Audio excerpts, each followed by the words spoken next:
കർത്താവിനാൽ സ്നേഹമുള്ളവരെ, വചനവയലിലെ ഈ പ്രഭാതത്തിൽ നാം ധ്യാനിക്കുന്ന വേദഭാഗം സംഖ്യാപുസ്തകം 1-ാം അധ്യായം 47 മുതലുള്ള തിരുവചനങ്ങൾ.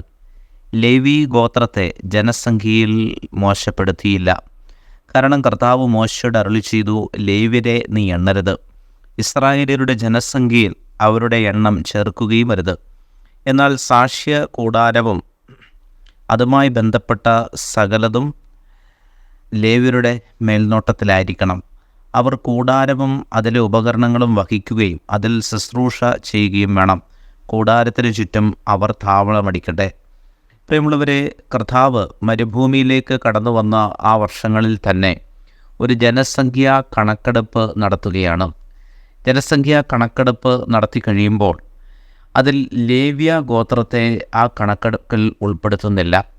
കാരണം ഈ കണക്ക് ജനസംഖ്യയുടെ അനുപാതമെടുക്കുന്നത് യുദ്ധത്തിന് പോകാൻ സജ്ജരായ യുവാക്കളെ കണ്ടെത്തുന്നതിന് വേണ്ടിയിട്ടാണ്.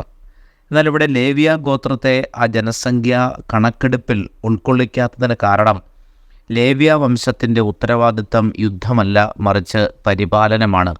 ദൈവത്തിൻ്റെ ആലയവും അതുമായി ബന്ധപ്പെട്ട എല്ലാ സംവിധാനങ്ങളെയും പരിപാലിക്കേണ്ടതും അതിൻ്റെ പവിത്രത കാത്തു സൂക്ഷിക്കാൻ ബാധ്യസ്ഥരായിട്ടുള്ളതും ദേവാലയത്തിൽ ശുശ്രൂഷ ചെയ്യുന്നതുമൊക്കെ ലേവ്യ വംശത്തിൽപ്പെട്ടവരാണ്, പ്രത്യേകിച്ച് ലേവ്യ പുരോഹിതന്മാർ. അപ്പോൾ അതുകൊണ്ട് അവരെ നീ കണക്കെടുപ്പിൽ ഉൾപ്പെടുത്തരുത് എന്നാണ് വചനം പറയുന്നത്.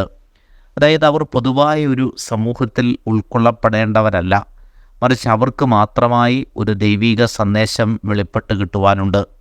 അതുകൊണ്ട് പ്രിയപ്പെട്ടവരെ, ഈ ജനസംഖ്യയിൽ എന്തുകൊണ്ടാണ് ലേവ്യരെ കൂട്ടാത്തത് എന്ന് ചോദിച്ചാൽ, അവർക്ക് അതിലും വലിയ ഒരു ദൈവികമായ സ്ഥാനം ദേവാലയത്തിലെ ബലിപീഠത്തിന് ചുറ്റും നാളുകളായി നൽകപ്പെട്ടിരിക്കുകയും അവർ അത് വളരെ പരിപാകതയോടുകൂടി ചെയ്യുകയും ചെയ്യുന്നതുകൊണ്ട് ലേവ്യ ഗോത്രത്തെ ഒരിക്കലും ഈ കൂട്ടത്തിൽ, പ്രത്യേകിച്ച് മറ്റു വംശങ്ങളോടൊപ്പം കണക്ക് കൂട്ടാൻ പാടില്ല.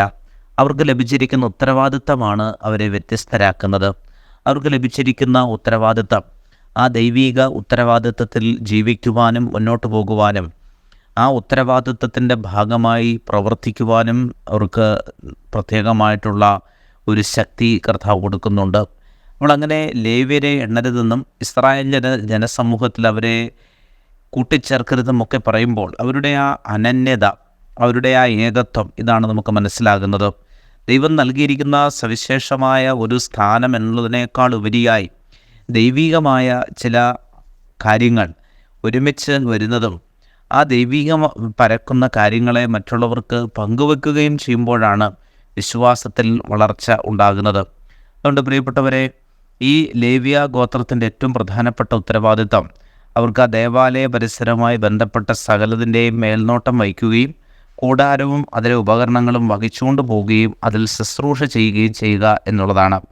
നാം നമ്മുടെ ദൗത്യം മറന്ന് ഒരിക്കലും പെരുമാറാൻ പാടില്ല. ദൗത്യ പൂർത്തീകരണം നമ്മുടെ ഏറ്റവും വലിയ ഉത്തരവാദിത്തമാണ് എന്ന് വചനം ഓർപ്പിക്കുകയാണ്. കർത്താവ് നമ്മുടെ ദിവസത്തെ അനുഗ്രഹിക്കട്ടെ. സ്നേഹപൂർവ്വം, ആദർശിച്ചൻ.